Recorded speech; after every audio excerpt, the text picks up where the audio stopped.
आज औरंगाबाद ज़िले में सीटू कार्यालय में आंगनबाड़ी सेविका सहायिका संघ का एक बैठक हो रहा है, जिसकी अध्यक्षता कार्यकारी अध्यक्ष संजू कुमारी के नेतृत्व में बैठक किया जा रहा है।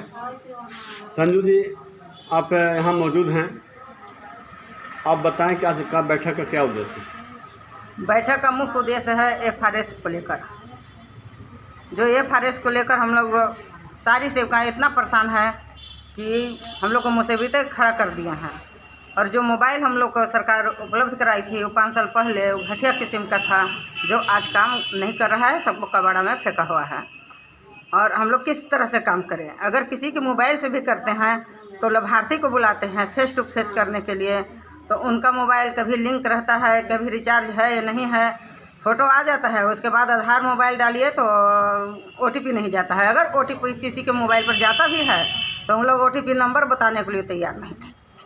इसके चलते हम लोग एफआरएस कर नहीं पा रहे हैं और हम लोग को बहुत कठिनाइयाँ हो रही हैं। और सरकार, हम लोग पहले ही इसको सूचित कर दिए थे। हम लोग 4 तारीख के औरंगाबाद धरना भी दिए थे, 1 दिवसीय धरना। उसमें भी सरकार को आगाह मालूम कर दिए थे कि हम लोग के एफआरएस करने के लिए रोक लगाया जाए, लेकिन अभी तक सरकार उस पर कुछ विचार नहीं किया है। अब हमारा संगठन जो है सीटू, वो अब इस कदम पर पहुंच गया है कि अब हम लोग केस कर रहे हैं और केस होने जा रहा है। और एक बात और है कि अब जो मोबाइल जो पुराना पड़ा हुआ है, जो सरकार हमें उपलब्ध कराई थी, वो मोबाइल हम लोग 15 से लेकर 20 तक अपने कर्जालय में जमा कर देंगे, क्योंकि वो मोबाइल काम नहीं कर रहा है और सरकार का दबाव है कि काम कीजिए। जब मेरे पास मोबाइल नहीं है तो हम लोग काम कैसे करेंगे? ना रिचार्ज का पैसा उस समय से देती है, रिचार्ज का भी पैसा हम लोग घर से लगाना पड़ता है, ना समय से कुछ हम लोग को मिलता है। और ऊपर से पदाधिकारी का दबाव रहता है, केंद्र सरकार का दबाव है कि एफआरएस कीजिए, नहीं तो उसको स्पष्टीकरण निकाला जाएगा, चयन रद्द किया जाएगा। एफआरएस में क्या क्या परेशानियाँ उत्पन्न हो रही है? एफआरएस में परेशानियाँ उत्पन्न हो रही है कि जैसे हम लाभार्थी को बुलाते हैं तो अगर नेट चल रहा है तो हुआ, अगर नहीं है तो फेस टू फेस हो जाएगा। उसके बाद आधार और मोबाइल में दिक्कतें आ रही हैं, उसका लिंक नहीं है आधार से, और है भी तो उसका पहले के मोबाइल नंबर दिया हुआ है। अगर उसके पास है, उसके पति के पास है, उसके बेटा के पास है, हर लाभार्थी के पास मोबाइल नहीं है। और दूसरी बात यह है कि जो लाभार्थी नई बहू आई हैं, गर्भवती धात्री, तो बहू राशन लेने के लिए 1.5 किलो 1 किलो चावल के लिए केंद्र पर नहीं आएंगे। उन लोग साफ लड़ रही हैं कि 1 किलो चावल दीजिएगा, और नई बहू आई है तो हम उसको आपके पास लेकर आएंगे 1 किलो चावल के लिए, हम दीजिए या अथवा मत दीजिए, हम नहीं लेकर आएंगे। और लेकर नहीं आएंगे, बहुत दिक्कत है। और जैसे हम लोग अगर सुपरवाइज़र कहती है कि करिए एफआरएस करिए, हम आ रहे हैं आपके सामने करते हैं, तो भी आकर हम लोग को थक गई, क्योंकि मोबाइल काम नहीं कर रहा है और उन लोग के पास, हर एक लाभार्थी के पास मोबाइल है नहीं।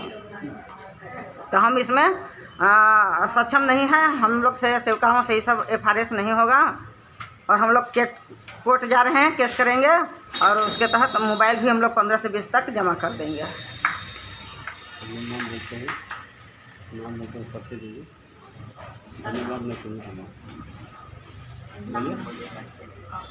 मैं संजू कुमारी, प्रखंड ओबरा की अध्यक्ष हूँ और औरंगाबाद जिला के कार्यकारी अध्यक्ष हैं। धन्यवाद। अब हम यहाँ पे उपस्थित हैं जिला संघ के जिला सचिव।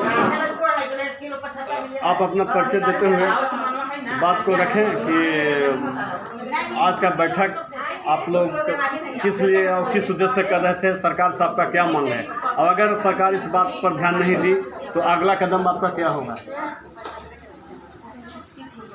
मेरा नाम गीता कुमारी, मैं जिला सचिव हूँ। और हम लोग आज बैठक रखे हैं कि सरकार को हम लोग आगाह देते आ गए। जब से एफआरएस के लिए सरकार ने चिट्ठी या ऐलान किया, उस समय से हम लोग भी सरकार को आगाह सूचना देते रह गए कि ताकि हम लोग से एफआरएस मतलब करने में असमर्थ हैं, ताकि हम लोग के पास सुविधा नहीं है। यदि हम लोग के 5 साल पहले ही मोबाइल दिया गया था, उस मोबाइल तो जिस समय मिला वो 6 महीना भी नहीं चला, वो धरा हुआ है। हम लोग किसी तरह अपना हस्बैंड का मोबाइल, अगल बगल का मोबाइल पोषण ट्रैकर लोड करके वहाँ पर किसी तरह से वहाँ ओपन करते हैं, और वो सरकार के दबाव में कि ओपन करते हैं ताकि फ़िलहाल जो काम होने लायक था वो कर रहे थे।